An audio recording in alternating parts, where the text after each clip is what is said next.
So WatchKeeper International is what we call a critical event management platform, and it maps a company's assets and employees alongside real-time risk feeds. So it provides corporate security, business continuity, and supply chain managers with complete situational awareness, effectively, of violent incidents and natural disasters.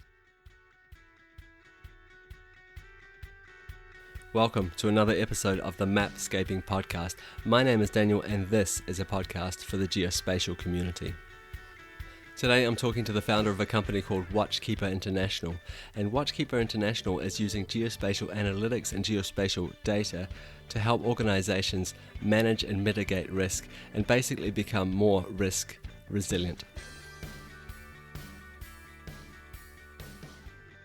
Hugh, thank you so much for taking the time to do this interview with me. It's much appreciated. I realize that you're a busy man, you're busy because you're the founder of a company called WatchKeeper International. Before we jump into that, can you give me a brief overview of your background? Yeah, absolutely. And Daniel, thank you very much indeed for having me on your podcast. So I've spent the last 15 years in corporate security and crisis management. The last 10 of those were one of the largest financial institutions on the planet. And that company had over 5,000 facilities around the world and over 300,000 employees that work for it. So when something went bang in the world, we usually had either a facility or an employee fairly nearby. And that's with respect to either terrorism attacks, civil unrest, or natural disasters such as earthquakes or even tsunamis. So I joined the company firstly to help them set up their threat intelligence department. So that it was proactively monitoring for risks that could impact the business, primarily civil unrest and terrorism. So sometimes these events happen in places where you don't necessarily expect them. So, for instance, in Greece after the financial crisis, they had huge austerity measures imposed on the country, and they had numerous violent demonstrations that would occur outside Parliament, and we had one of our offices that was also kind of located on that parliamentary square called Syntagma Square. And naturally, the business hotel that all of our employees used to access the office was on the other side of the square. So we kind of used to have this issue where employees were potentially running the risk of trying to dodge stones, bricks, and petrol bombs as they were kind of walking to and from the office. So even in countries where we probably expect that natural disaster risks or terrorism or civil unrest don't really occur that frequently, actually those can be some of the most complex countries to do business in from certain perspectives. It's just purely location based, right? And then I spent some time setting up the company's regional command center for Europe, Middle East, and Africa, and that was a 24-hour crisis response center, monitoring for these risks, and then being that first line of response to identify which facilities or employees or travelers might be at risk, and reporting those up to senior management. And then after a stint in New York as the chief of staff to the chief security officer, I spent 3 years as part of the crisis management team for the firm. And that was dealing with worldwide risks, predominantly on a natural disaster level, hurricane season, which we're at the peak of right now. And of course, Hurricane Dorian is going to make landfall in Florida in a couple of days' time as a Category 3 storm, they predict. Dealing with that and making sure that we could be resilient in our operations and ensure that the staff as well were prepared and well protected. So that's a bit of my background, and it's brought me on to kind of where I am now, because we set up a mapping platform within that company to synchronize some of the disparate data sources we had within the firm to really get what we call domain awareness of where our assets and employees were at any given time in relation to some of these risk events. Okay, so this is a great way of tying it into the whole theme of this podcast, which is geospatial, which is mapping. So somewhere along the line, you and your company recognized that the location of things had gave context to the assets and to the employees you were trying to protect or to manage in these risky situations. What did your mapping platform look like at that stage when you're still working for the company? So it had two phases, really. So I think most of your listeners would be familiar with Google Earth. It's a consumer-facing mapping product. We started off very basic, actually. We just took reports in from political risk vendors of violent incidents and in cities where our firm had a presence. And we would map those, and we wouldn't just map them down to the city level. We would also use photographs and other markers such as road names to be able to map where those incidents happen down to the street corner or the building location of where they took place. And it suddenly just gave us a brand new context of what was occurring within our domain, within our environment that we were doing business. And what we found was that the business didn't really understand a lot of these risks in their full context. So, for instance, they would hear and see something on the news. And at the time when we started this back in 2012, there were a lot of low-level IED, so improvised explosive device, and grenade attacks happening in the central business district of Nairobi. And there was a lot of concern amongst some of the senior members in our firm about the terrorism risk that our operations or our employees might be exposed to. But actually, when we mapped it all out, we kind of saw that our facility lay across from the CBD across a golf course, and so actually on the other side of the golf course where we were located, no attacks had taken place and no violent incidents were really occurring over there. So it was always kind of in the central business district. So it allowed us to start tailoring our mitigation strategy for those local employees and asking that actually they didn't have business meetings in the central business district. They didn't go out after work, advising them not to go out after work into those bars and restaurants in the central business district, and actually just hold the meetings or go and kind of dine for lunch or dinner near our office in the other part of the city, on the other side of the golf course. And so location intelligence really just contextualized the threat for those senior leaders who maybe didn't understand fully what was going on, didn't understand the geography, and it just, I guess, gave them that reassurance that what they were seeing on the news in a rather exaggerated way, as often these incidents are reported, was not actually necessarily the full picture of how we were being impacted. Okay, so I think you said a lot of really, really important things there. I'd like to pick out just a few of them. So it sounds like that was a big moment when you or the other company realized that there was a context that was missing. Yeah, there were attacks going on, but where were they relative to the people that we were concerned about or the assets that we were interested in? So that was a big thing. And then you were using a platform to do it, and you found probably the first and the best, which was maybe Google Earth at the time. And you did something about it. You've made the realization, hey, this data is really important. The context of these situations is really important. And you probably also had the realization that maybe Google Earth wasn't the best tool for the job. So this probably leads in really nicely to a conversation about what is the software that you've built? What are you the founder of? What is WatchKeeper International? And how have you improved the situation from those early days in terms of location awareness? So WatchKeeper International is what we call a critical event management platform, and it maps a company's assets and employees alongside real-time risk feeds. So it provides corporate security, business continuity, and supply chain managers with complete situational awareness, effectively, of violent incidents and natural disasters, but via a single mapping display. So this allows them to proactively mitigate the business disruption that we've talked about, or those threats through employee life safety. And what we found was that when an incident occurs, there's a couple of key things that you need to know kind of immediately. And the key to disaster preparedness and response is understanding what assets, what employees and what critical business functions are at risk in the given area. And yet there are different departments usually within an organization that actually are the key holders of those data sets. So for instance, facilities management will have all the records of where your facilities are located. You'd have human resources, which would hold all of the employee information of where people work, their names, their employee ID numbers, which business functions they sit in, etc.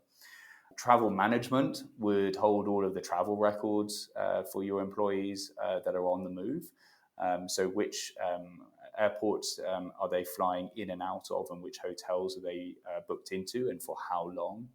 And then you'd have maybe your business continuity department, which would have where your business continuity sites are, what your risk assessment plans were for, what your risk assessments for those facilities were, and maybe what your evacuation plans, etc. are.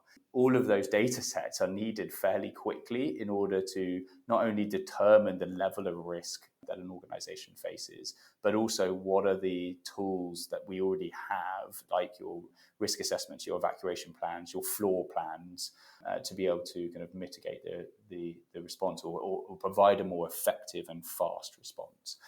So our platform integrates all of those systems directly alongside real-time access control feeds. So who is in the building at a given time? So for instance, in the summer months, obviously during August, most people go away on holiday, especially around the bank holiday weekend that we've just had here in the UK.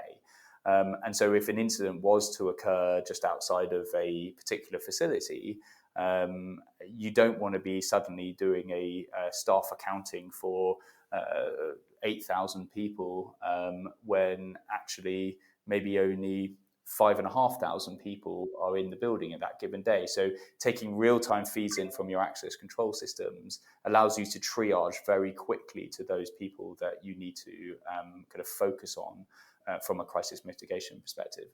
And we do this on the flip side. So that's your internal information. We then take in all of the external feeds as well from risk vendors, and that can be either public or private. So on the public side, we take in sensors from government agencies such as the United States Geological Survey, which monitors in real time for earthquakes, tsunami risks, and flood sensors or river sensors across the United States, which can tell you when a river is just about to flood or has gone into flooding. And we also take them in from private sources, such as your political risk firms, which give you kind of detailed travel assessments and things like that for maybe operational planning around close protection, but also from social media aggregators for high impact events that will tell you often before the news does that an incident is ongoing. And again, you can use a lot of geospatial tools to kind of map those and determine automatically determine what's in a certain geofence from that alert that comes in. So it's a data integration platform effectively that leverages location intelligence to simplify how some of the largest organizations in the world monitor and respond to adverse events. Okay, so that sounds incredibly interesting. And I think the thing I really like about this and what you're doing is that you're not creating data as such. You're just integrating data. You're an aggregator of data. So you're taking these resources that are out there already. You've figured out how to integrate them in your system and visualize them in real time. And then I'm assuming you put some sort of layer of intelligence on top of that. So you say, okay, these are areas that I'm really interested in. Maybe draw a geofence around that and say, okay, if this happens within a certain distance of this other thing, I'm going to send an alert of some kind, or I'm going to get someone's attention and say, hey, there's something interesting happening over here. Can you say a little bit more about how those sort of rules and how the intelligence of the system actually works and what it's capable of doing? Yeah, absolutely. I mean, you touched on it a little bit earlier when you talked about contextualizing the risk or the threat. So, for instance, we can set business rules, automated kind of alerting rules, so to speak, around specific events. So, for instance, if you have operations in San Francisco in California, and you also have operations in Indonesia, then you may want different business rules around specific threats. And let me give you an example, right? So in San Francisco, we know that building regulations are geared towards earthquake damage prevention, and the building regulations are of an incredibly high standard. And so therefore, we may only want to be alerted to an earthquake that happens within 30 miles of one of our facilities and is, let's say, only over 7.5 on the Richter scale.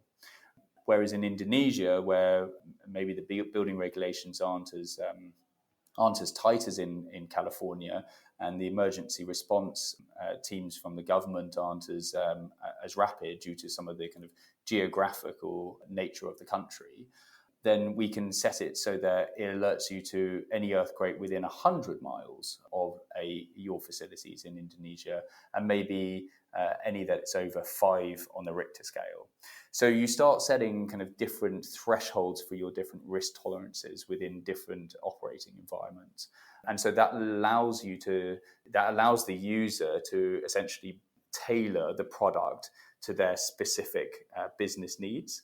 And it can prove to be a way of really filtering out all of the noise that you might get from these data streams. There's absolutely no way that a team of threat intelligence analysts can sit there and monitor all of the potential risk scenarios that a large organization may face. Whereas you can use geospatial technology and automated business rules to do that filtering of that information for you. So, for instance, we've got a pilot program which we're running with IBM and the weather company at the moment for hurricane season, and we're only mapping river sensors that enter flood action stage, so i.e. the river is about to burst its banks, or the river is in minor, moderate, or major flooding. And those river sensors, and it's only plotting those ones that are within kind of 5 miles of a user's facilities when they upload all of their locations onto the map. Because USGS has over 10,000 river sensors in the United States, and viewing those on the map and trying to work out the different colors of which ones are in which different stages is too much for the eye to take in. So we simplify that process for you by just letting you know what you need to know when you need to know it. In the pre-interview, you talked a little bit about using this tool also as a way of documenting an incident or an event. And you talked about that you could, go back in time and replay the event and watch it and use this. Okay, we made this decision here because of these factors here, and then this happened, and really document it. So I'm assuming this would also be a learning thing for people to look back on and say, oh, next time we'll react differently, or we did that really well. Is that the kind of functionality that's built into this? Yeah, absolutely. One of the keys to crisis management is learning from different scenarios. No scenario is ever the same. No hurricane that comes into the US, and there are around on average about 5 to 10 hurricane or major storms a year that kind of hit the US either on the Pacific side or the Atlantic side. None of them is the same. It hits at a different point, at a different strength, and brings with it different risks, whether those are wind damage risks, storm surge risks, or flooding risks from rivers swelling too much. And so there's always going to be lessons that you can learn from how you as your team responded to that event, and how you kept your business operations resilient, made sure that they could still service their clients, and how you also protected the safety and security of your local employees and your traveling population. And so after action reviews are a usual process for crisis management teams to just go back and honestly look at what decisions they made based on what information. And so being able to rewind in time, so our platform stores the data and you can rewind in time back to a certain point just before the incident started, press play, almost like on a DVR machine or video recording machine, and then watch that incident play out again, see when the different data feeds presented you with their information, and then cross-reference that against the scribe's log of when you made those decisions and on what information you were making those decisions, can really help you get better at handling any situations in the past. And it's a great training and refresher tool. So if you're concerned about hurricane season in 2020 and you've got all of that information stored from 2019, we can resupply that back to you. You can have a look at some of those incidents again, and you can test your team maybe in May 2020, just before hurricane season starts, to simulate what's going on. So a really powerful tool, I think, from a learning perspective. Absolutely. And I realize now that we're talking about asset management and people management and risk management, but I can see a lot of other use cases for this, especially tracking all those different data feeds that you are, and that ability to go back in time. You could create a countless number of scenarios and slowly but surely add these new data feeds in and use it as a real training ground for people. You could also look and see how the environment reacts to the hurricane coming in. What do people do? How does the social environment act? I'm guessing if you're ingesting these feeds from social media, for example, you could see opinions, feelings, or movements of people throughout time as the hurricane gets closer and closer. You could see river levels rise. You could see congestion on the streets. It sounds like an incredible database that you're building. Yeah, absolutely. And I mean, you talked a bit about looking at the broader picture.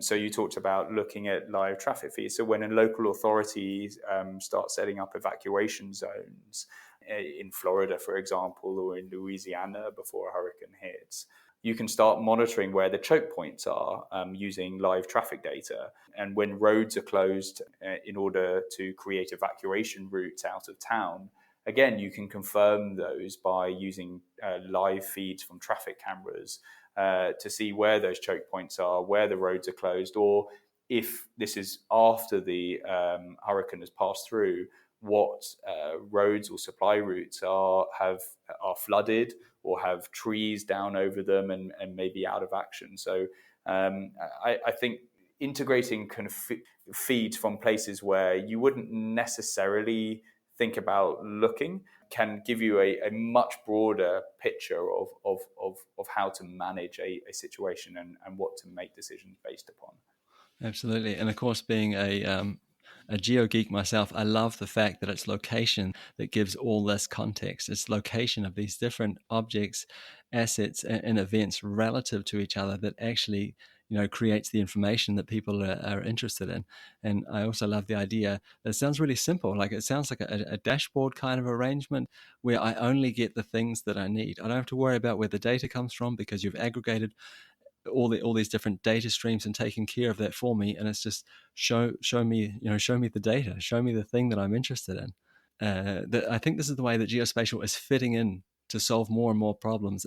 You're not a geospatial company as such, even though it sounds like you deal with almost exclusively geospatial data. You're a risk company, and geospatial is the thing that you use to put that risk in context. Yeah, absolutely. I mean, we use dynamic dashboards and other analytical tools such as charting and tables to allow risk managers to understand what specific assets, employees, or business functions might be a risk in an impacted area. But we often find actually that the most powerful tool is not necessarily those dashboards, which are more used by the analysts and the people in the front line to quickly determine what's going on. It's actually the visualization of the map and where your assets and people are located in proximity to the risk event that helps those executives or other crisis decision makers shorten their critical decision cycles and be able to implement the right processes and protocols to mitigate the risk at hand. Having this our platform, which is essentially a huge map with some dashboards at the side with some key metrics up on a command center screen or in a situation room on the briefing televisions, being able to share that with teams across the world, so everyone's looking at the same common operating picture, from your executives in maybe Manhattan to your on-the-ground security teams that might be down in Florida or wherever it is, actually trying to assist businesses and personnel on the ground, all working off that same platform, and that seeing that same picture is an absolute game changer for how you manage the risk. Yeah, no question. And this is the holy grail for anyone who's working in a huge organization where data is siloed, is getting it together, like simplifying it for the first thing, and presenting it in a way where everyone is looking at the same, the same data source. We update it once, we update it here, and then it's distributed from there. And it sounds like that's what you're talking about. And I can completely understand that the benefits that would give to an organization. If I could just take a minute now, just to summarize really, really quickly some of the things that we've been talking about, and then I'd like to move on and ask you a few questions about the future. So you've built a system where you aggregate a lot of data, lots of different feeds, and you've also got, so it's not just weather data and traffic cameras and earthquake feeds and other IoT sensors. You also got that human element. So you've got these social media feeds coming in, and the end result is that you have a lot of data visualized. You're asking companies and organizations, perhaps even individuals, to upload locations that they're interested in. So assets that they might have, things that they're interested in and protecting. They can create geofences around them, and that gives them alerts whenever the risk threshold is crossed. So whatever they set their risk threshold as that crosses that they get an alert. Is that kind of like a very, very brief overview of what you're doing, do you think? Yeah, absolutely. It is about giving that kind of complete situational awareness of what is happening in your business environment, and contextualizing that view for you. I think the rules and the automation that we can do to filter out that information and that noise is incredibly powerful. I think you touched on it a little bit there, using kind of social media. There is obviously the sentiment analysis we can use, and we do that through, for instance, on close protection or major event protection for major organizations. So you could take an annual shareholders meeting, right? And we know of a number of oil companies and other financial institutions which have had activist groups, whether they're environmental or others, that have sought to protest at those types of events. You can use geofences to surround the event space that the company might be utilizing. So whether it's a conference hall, a hotel, or wherever it might be, and start to understand who is talking within a given radius of that event space about your company, any of your senior executives, some of the issues that you might be concerned about. Sometimes some of these activist groups even talk about what action they're going to do on these social media channels and when they're going to do it. And so that you can start proactively kind of trying to push out the borders to protect your shareholders or your senior executives or your employees. And this isn't from a point of view of not allowing these activist groups to have their say or have their word. It's more about just ensuring that it's all done in a safe manner, that you're not having protesters storm a building where it could put in danger the safety of those inside. That's one of the ways we use social media. I think the other way that we use social media is around high impact events. So there are companies out there that are trawling the Twitter fire hose, something which we as consumers don't have access to, but there's a few companies that do.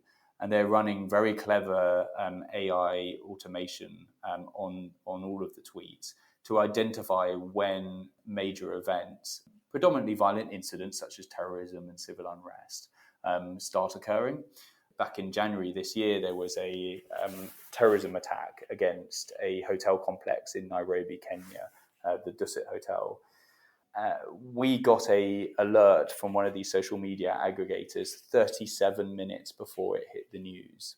And with our platform, that alert is geotagged and it lands onto our map, and it automatically builds that geofence to the parameters that you as the user have set. So tell me about any facilities or employees I might have in a given area, let's say of 2 miles from any report of potential terrorism or active shooter events.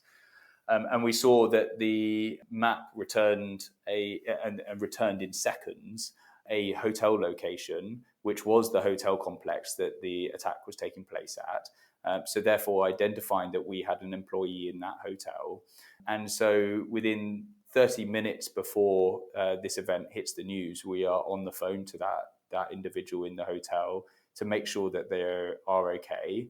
And then once we've established that we can get on we can use our security contacts in the country to speak to local law enforcement, inform them that we have an employee that is in this particular room on this particular floor of the hotel, to use a particular safe word that we give them so that they know that it's the security forces and not the terrorists that are coming through and doing their sweeps. And at the same time, human resources can be on the phone to the employees' next of kin or family members, letting them know that the employee is in that hotel, but they are safe. And all that happens 20, 30 minutes before it even hits the news channels. So I think it can be a real game changer from a duty of care perspective and looking after your employees and your customers, but also from a business resiliency perspective, learning about when events happen in real time and being able to respond very fast and effectively to make sure that you keep your operations running. It almost sounds like you're getting to the point where you can be proactive instead of reactive as well in terms of responding to these events. I think when we talk about this, and don't get me wrong, it sounds incredibly interesting, but I think that probably the elephant in the room is that tracking and that the question of protection of private data. So for a lot of the things we've talked about, real-time tracking of hurricanes or a storm event or flooding in a river, that's okay. We're happy with that.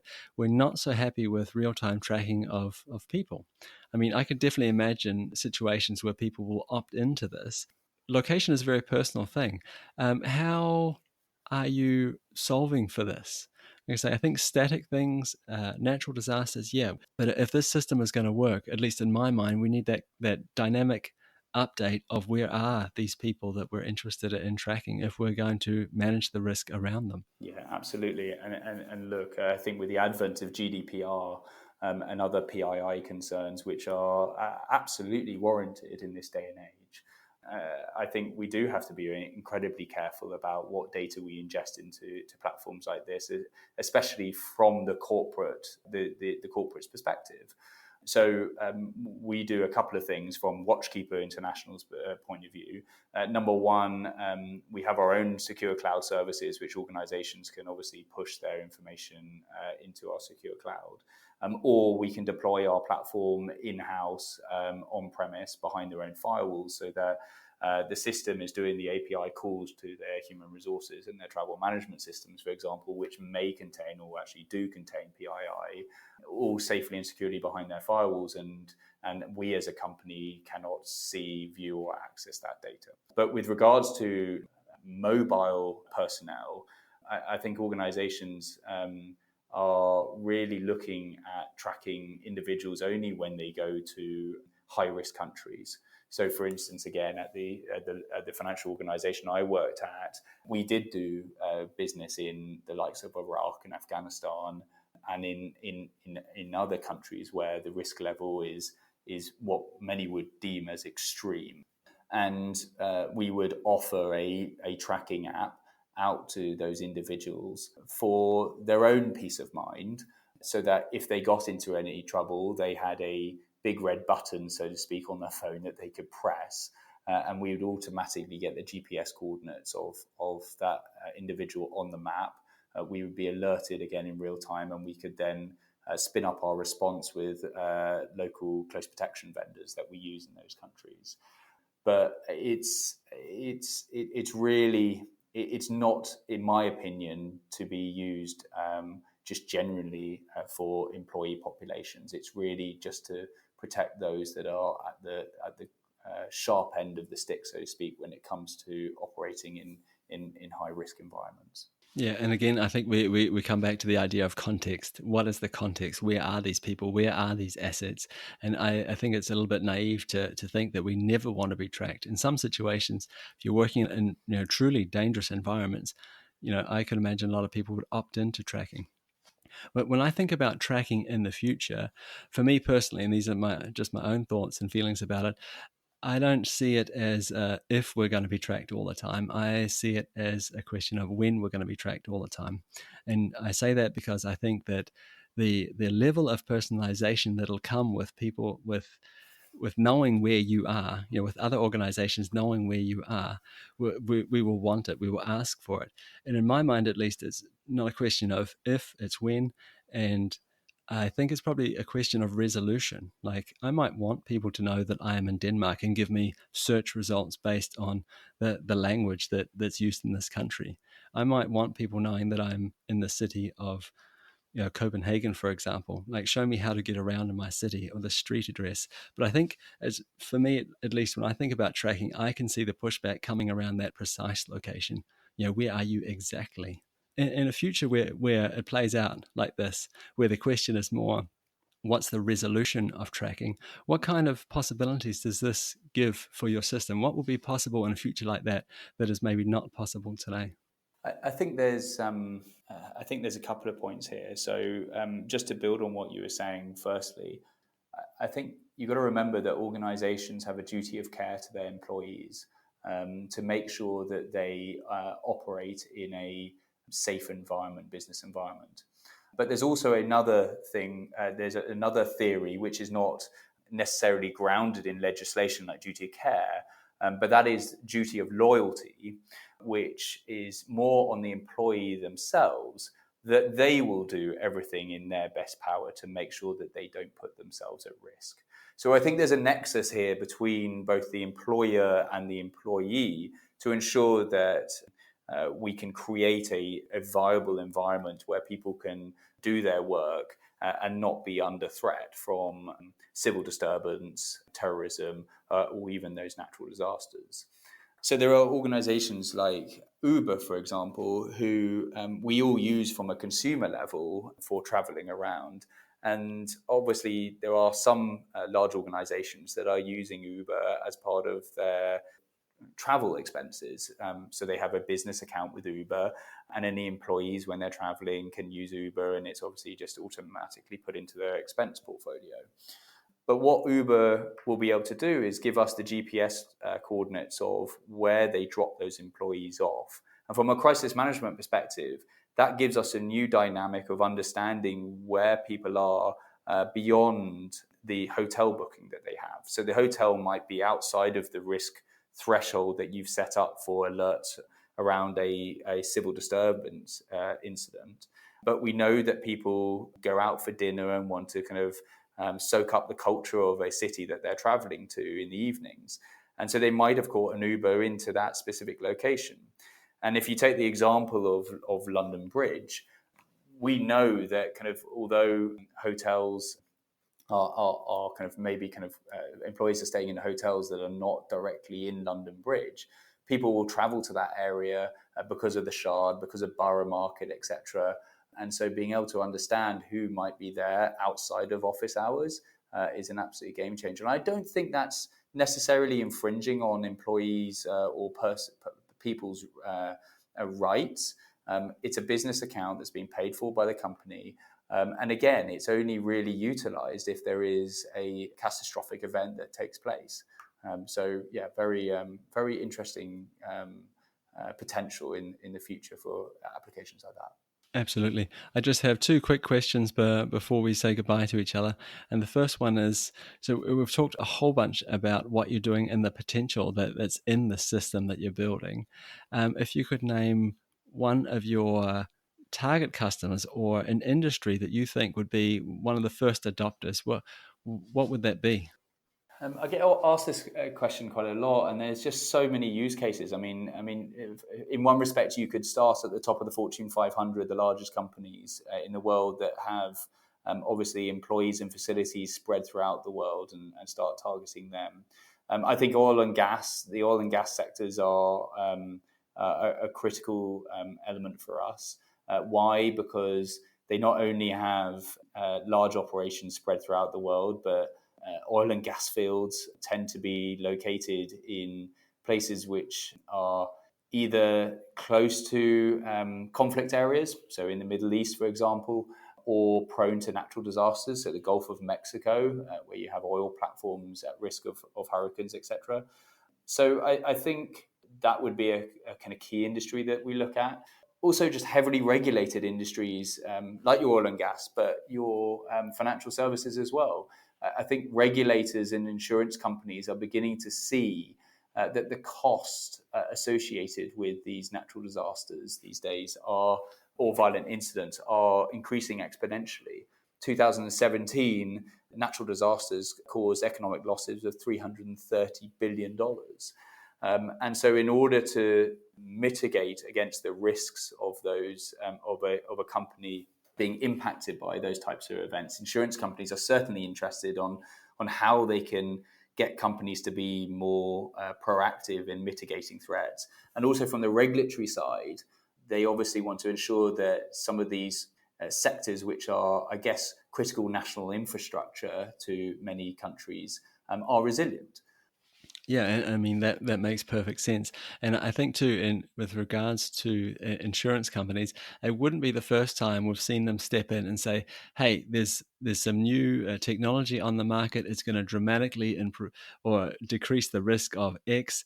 Let's incentivize people to use it." And I think that's a little bit of what you were getting at there, at least.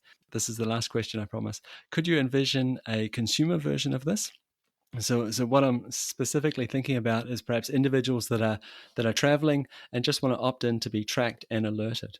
So I could imagine, for example, having a cell phone app where I say, "Hey, track me for the next 3 months while I travel by myself through South America, and if there is any sort of civil unrest around me, tell me about it."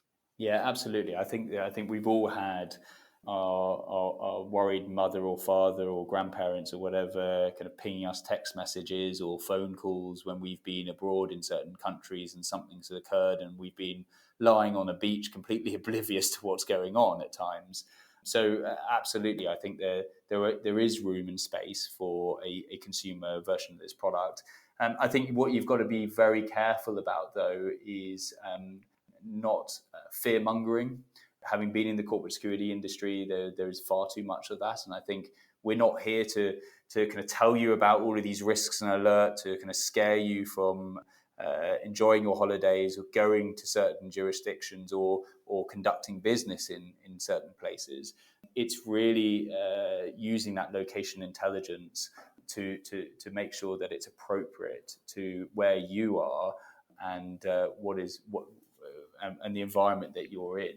So I think there certainly is. It's not on our roadmap in the next kind of year or so, but absolutely, I could see that we probably rolled out a free version of this platform where we use some of those public sources of data from like USGS, from the Federal Emergency Management Agency, and other weather data sources around the world to be able to kind of notify people of what's going on. So I think there's many applications, and I think the consumer market will be one that we certainly look towards in the future. Firstly, I just want to say I'm really pleased to hear you mention that about fear mongering, because I think in your industry with the kind of product that you have, I think that'd be a really easy button to push and a really easy direction to sort of chase people into, if you know what I mean, and to increase sales, increase awareness of what you're doing. I think there's a lot of that out there just in the world in general. So it was really nice to hear you say that that's something that you're not interested in. We see the product more as being able to turn risks into opportunities. These risks occur around the world. They're often instantaneous. They happen without any warning, but they don't impact everyone. I have lived in London virtually my whole life, and there have been a number of violent incidents that have occurred in London, from the terrorist attacks in 2005 to the recent event at London Bridge, along with other civil disturbances. But I've never experienced them myself because London's an incredibly big city. But I think there's a lot of sensationalism that goes on in the media these days, which can lead people who don't necessarily understand the local geography of a country or an urban area to start getting concerned about what might be at risk or the kind of misaligned with what is actually happening. And I always remember when we had the riots in 2011 in London, we had a lot of people from the United States starting to call us up and say, is it safe to travel to London? Now, in some respects, that's a perfectly adequate question. But the riots kind of were in very localized areas, predominantly residential areas. They weren't near any of our kind of then facilities. And I think it's just about using that location intelligence, as we spoke about kind of at the beginning of this discussion, to contextualize the risk so that we know what is important for us to be aware of and what events are really not going to have an impact on us. Hugh, I really want to thank you for taking the time to have this discussion with me. It's really interesting. I'm deeply impressed by what you're building and the scale that you're building it for. It sounds incredible. Where can we go to follow along and learn more about you and your work? So WatchKeeper International is the name of the company. We're obviously on the web. You can follow us on Twitter at the handle @WatchKeeper. We're also on LinkedIn, where we're doing a lot of posts at the moment around forthcoming Hurricane Dorian. So yeah, there's various places where it'd be great if people kind of stayed up to date with what we're developing and some of the risks that we're trying to manage. Thanks again, Hugh. I really appreciate it. Thank you, Daniel. And that's it for another episode of the Mapscaping podcast. My name is Daniel, and I really want to thank you for tuning in again this week. It's been a real pleasure making these podcast episodes for you. If you have a friend that you think might like them, please share it with them. I would really appreciate that. And as always, you are more than welcome to reach out to me for whatever reason on social media. And to do that, you'll find a few useful links in the show notes. That's it from me. Talk next week. Bye.